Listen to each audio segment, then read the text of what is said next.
Ndagusuhuje wowe wakoze subscribe kuri Onos TV. Nawe utarayikora uyu n'umwanya mwiza kugira ngo tujye tubana mu makuru yacu ya buri munsi.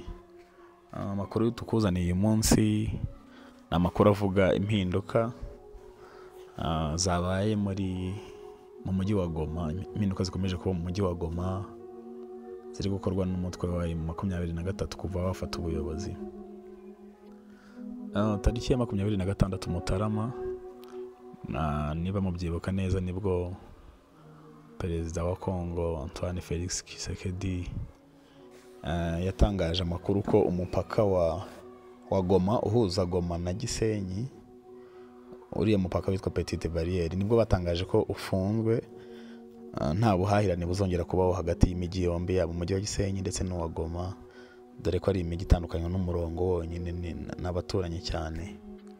Icyo gihe rero yatangaje ko ifunze, uwo mupaka ufunze kubera yashinjaga u Rwanda ngo gufasha umutwe wa 23 ndetse n'imibanire itari myiza hagati y'ibihugu byombi, bituma bafunga umupaka wahuzaga abaturage bo mu mijyi yombi.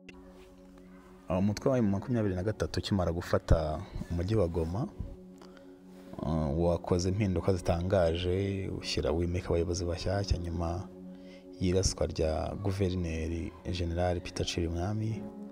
Uyu mutwe washyizeho abayobozi bashyashya, ndetse uyu munsi barimo kumurika abo bayobozi.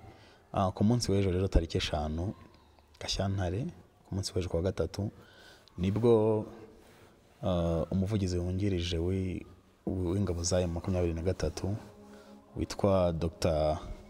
Oscar Barinda nibwo yatangaje ko umujyi wa Goma bemeye gufungura umupaka, kandi uri mupaka w'Igisenyi ugiye gufungurwa kurusha safungura mbere. Ubu bagiye gufungura amasaha 24 kuri 24, washaka gukora nijoro, washaka gukora ku manywa.